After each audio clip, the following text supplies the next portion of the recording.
sakiraaɓe am worɓe e rewɓe hettiniɓe lamɗo jomiraɗo barkin on saabe inde Issa Almasihu inde am Ibrahima Diallo. hande du mi wari mi yewtida e moɗon haala lamɗo miɗo garo ha lamɗo jomiraɗo barkina on saabe inde Issa.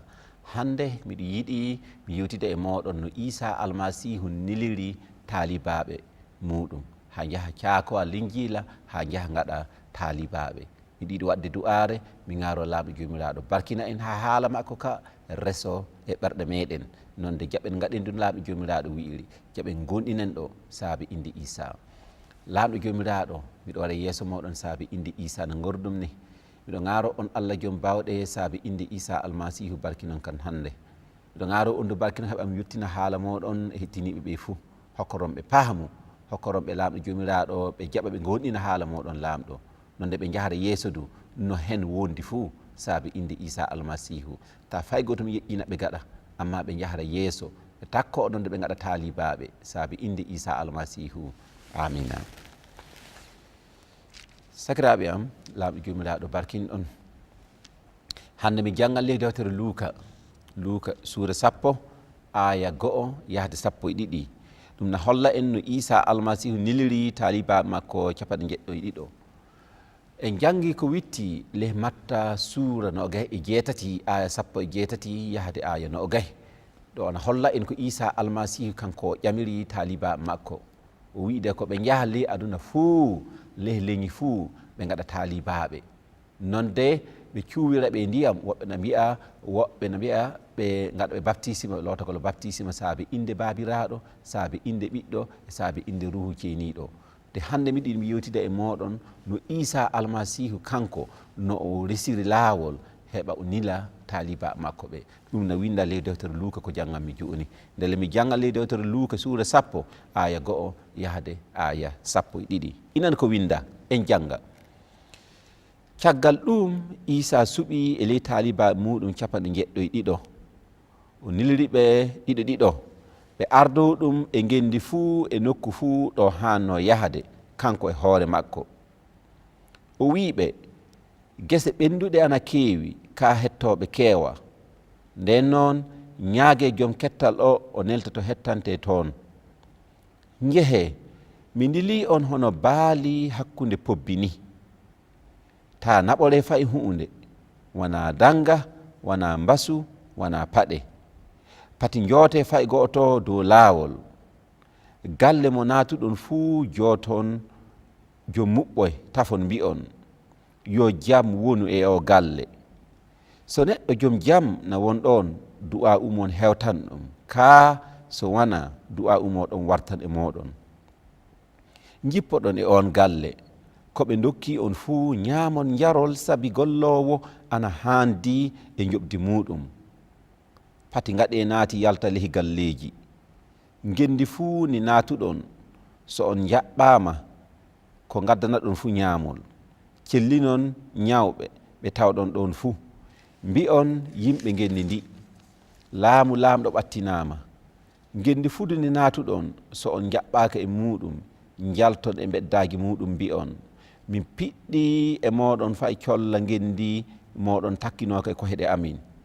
ka ɗum e tawede ande laamu lamɗo ɓattinama miɗo haalana on ñande dargal jukko ndu gendi ɓurango Sodoma e ɓural Sodoma ngo mawde yettore watan lamɗo saabi inde Issa Almasihu. sakiraɓe am hettiniɓe Allah barkin on saabi inde Issa hande no hollirmi ni mi yewtidat e moɗon no Issa Almasihu nelliri talibaɓe muɗum ha jaaha caakowa linguila miɗo garo lamɗo jomiraɗo du ha nde yewtere barkina nonde walla gonɗiɓe Issa Almasihu jahara yeeso mo goɗɗinay Isa almasihu tawon du miɗo ŋaaro laamɗo jomiraɗo barkina ɗon ha jomum waɗa anniya e kantal ngal kawrital ha jomum waɗa anniya ha jokko Isa almasihu ha gonɗina Isa almasihu sabude Isa almasihu wi kanko woni laawol ngol eto goonga o kanko woni laawol ngol e goonga o e gurnanɗam neɗɗo fof wawa yaha to Allah Baba yusiri wawi doto makko ndelle sakiraɓe am hettiniɓe inan ko woni laaɗo jomiraɗo meɗen Isa almasihu kanko o wi le Matta sura 27 ke bawɗe fuu o hokkama ɗum dow kambo e leydi nden noon o nili talibaɓe o wiɓe ndelle jeehe gaɗe talibaɓe nonde laaɗo jomiraɗo wi en ke jeehe gaɗen talibaɓe ni noyni wonno no garten ɗum wonno ko windi resi le dewtere Luuka ko laaɗo jomiraɗo tindini Luuka winda noon Isa almasihu resiri ha wara inan ko o wii caggal ɗum Isa suuɓi taliba muɗum capanɗe jeɗɗo e ɗiɗo o niliriɓe ɗiɗo ɓe ardo e gendi fuu e nokku fuu to hanno yahde kanko e hoore makko ndelle Isa almasihu kanko o nili taliba makko ɓe ardo o ɓe jaaha e gendi fuu e nokku fuu to kanko e hoore makko o yonuno yahde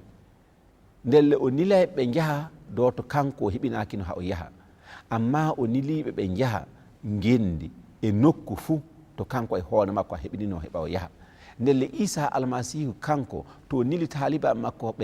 haɓe jahato yo gendi to kanko e hoore makko o waɗno anniya ha o yaha ndelle kanko o waɗi du'arke o yaha ndi gendi yo genɗe ɗe o andi yo yimɓeɓe o andi toon o nili talibaɓe jaaha on jii o niliraɓe hono no fulɓe barko no mbiyata ni o niliraɓe yaare o niliraɓe yeegum anon ka jeheni o niliraɓe noon amma o nili ɓe jaaha nokku fuu e gendi fuu to kanko e hoore makko heɓinino heɓa o yaha o wiɓe gese ɓenduɗe ana keewi ka hettoɓe keewa nden noon ñaage joom kettal o nelta on to hettante toon ɗum e nini ɗum firtanta en laamɗo jomiraɗo nili taliba muɗum ndaare fa wooɗa nonde o wiɓe du ɓe jaaha gendi e nokku fuu to kanko e hoore makko heɓinino heɓa o yaha ndelle genɗe e nokkuji ɗe e talibaɓe to jahata to fu Isa almasihu risino ha yaha toon amma o ardini talibaɓe sabude kanko e hoore makko hewtotoɓe toon kanko e hoore makko tawanɓe toon nonde gollidan e maɓɓe du nde inani heysine ndaare ko Isa almasihu wiɓe Isa almasihu wiɓe ndaare fa wooɗa ke gese ɗe ɓendi amma taƴoɓe gese ɗe keewa nden noon ñaage joom gesa nga haw nila taƴoɓe to taƴre nde wonto ko ɗum firtanta en ndaare ko hayni o nili talibaɓe ɓe jaaha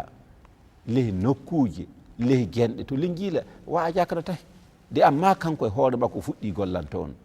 nonde Isa almasihu kanko o yii taƴre nde illa ma awre awaka ɗum yo heewde gonɗinal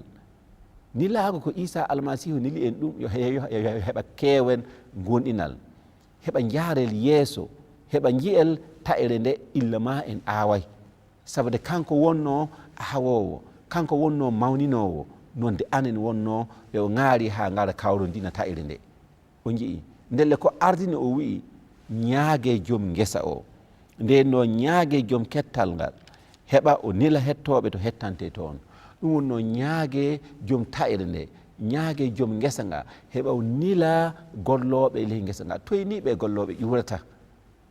golloɓe ƴuuratana to ngesa nga won toon nelle miile fa wooɗa to Isa almasihu nilta on heɓa jahon caakon linguila to caakoɓe linguila ɓe ƴuuran ley ndi gendi ley ngon wuuro ndelle so o jii heɓa caakon linguila nde yoni ha tefon yimɓe gonɓe ley gendi ɓe gollirol heɓa ɓen caaka linguila o ɗum wonno ko Isa almasihu nil taliba muɗum ɓe gaɗa hettangal heewi ɗum wonno e taƴre nde ene heewi nde amma taƴoɓe keewa ndelle ñaage joom ngesa nga ɗum wonno Isa almasihu haw nila golloɓe ley ngesa nga haw nila taƴoɓe ɗum wonno haw ummina golloɓe hakkude yimɓe ɓe jaha toon waajoɗon ɓe wakkati gomo o miiloto mbi on de ko so goonga ko ɓurani on fuu na ko ɓuri dartade fuu noddon yimɓe ley dental gonɗinɓe moɗon ha garon joƴƴinon toon ha mbaajo ha dana dental gonɗinɓe ni e nitaki dimmata noon Isa almasihu resiri goto yahata na yimɓe ɗiɗo oniriɓe ɗiɗo ɓe jaaha ley wuuro fuu ley nokku fuu ley gendi fuu so on jeehini nden on puɗɗan gollal ngal nde puɗɗiron gollal ngal e yimɓe gendidi tawede nden fay so on dilli yimɓe gendidi na yimɓe wuuro ngo jaharal gollal ngal yeeso on jii en cikkan kesi on ƴuuridi yimɓe ley dente gonɗinɓe meɗen ɗo to gonɗen e jii en joƴƴinoy toon fuu ɗum ɓuuri yawude nde nda mi holla on ke wa'ajade lenjila o ko tilay yoko yawudu yoko yaawi de amma laaɓe jomiraɗo kanko o haratako o risi lawol no nga areten e ndewa ngol lawol ke ɗon barke o woni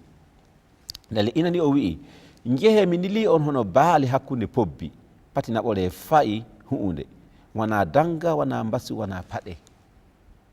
o nili en hono baali hakkude pobbi sakiraɓe am hettiniɓe ndaare fa wooɗa so on ari ɓinguel baalel on paɗɗina on gatti ley hoggo pobbi ɗum e ɓuuri sembe ɓi mbaala nga na pobbi ɗi ɓuuri sembe sikki sakka wala yo pobbi ɗi ɓuuri sembe nde no Isa almasihu niliri en ni o nili en caakel linjila o nonde o nili en do laatoɗen hono ɓiɓɓe baali hakkude pobbi ndelle ɗum no woni e wiide laatoɗen hono ɓe ngala sembe o jii nde noy ni anen caakirte linjila sono en caaka linjila na so na en tefa waɗude taalibaɓe no en jottorta ɗen en jottorta kono hano pobbi ni na en jottorta kono hano ɓiɓɓe baali en kiccino fa woɗa no nder retoɗen gaɗen du'are sabude ko heewi so gonga en mboofi e sakude linjila en mboofi e sakude linjila hakkude fulɓe en mboofi e sakude linjila hakkude leñi kewɗi wakkati gomma en jottoto e kuuɓali meɗen e gami meɗen e duko meɗen ni yimɓe riwa en mboɗɗina na goɗɗo gonɗinan Isa almasihu ley ɓaade ni no ummo e dukore muɗum ummo e ni e nitaki ni waññina nokku o fuu on jii on laatakina hano fooru hakkude hoggo ɓiɓɓe baali nden Isa almasihu niliri en de laatoɗen hono ɓi mbaala hakkude pobbi ɗum o so wona laamɗo jurmiraɗo walli en fuu en mbawata nonde ɗum nena tilsi ha dikkinoɗen gaɗen du'aɓe garoɗen laamɗo jomiraɗo ha laamɗo jomiraɗo kanko hokkora en bawɗe makko hokka en ruhu makko ceeniɗo heɓa cakiren linjila nga aren taalibaɓe no laamɗo jomiraɗo garoy en ga aren ni inani ko o windi gasi o wi'i Luuka ley dewtere makko ɗon ko Isa almasihu hollimo o winda ko ruhu ceeniɗo tindinimo o winda winde o wi'i nda pati naɓore fayi huunde wona danga wona mbasu wona paɗe pati naɓore fayi huunde ko ɗum firtata ɗum firtana kalfinen ko hoore meɗen e haajoji meɗen fu laamɗo jomiraɗo ta akken jawdi faddo en ta akkel koltal faddo en ta akken fayi huunde faddo en tefude teddinde laamɗo jomiraɗo tefude wadde taalibaɓe ko jii kalfinen koye meɗen laamɗo jomiraɗo sabude kanko wonno humpitowo ni wono no Isa almasihu niliri en so goonga mi janginan en gasi dow majjum yahara yeeso e yewtere meɗen warore nonde mi darnan ɗo heɓa sabude wakkati meɗen ɗo ɓarke yottade ndenam yiɗi mi yahara yeeso wakkati ngaɗo miɗo banto gasi wakkati ngarowo kawren heɓa janggen gasi saabi inde Isa almasihu laamɗo jomiraɗo barkin on sakiraɓe saabi inde Isa almasihu amina.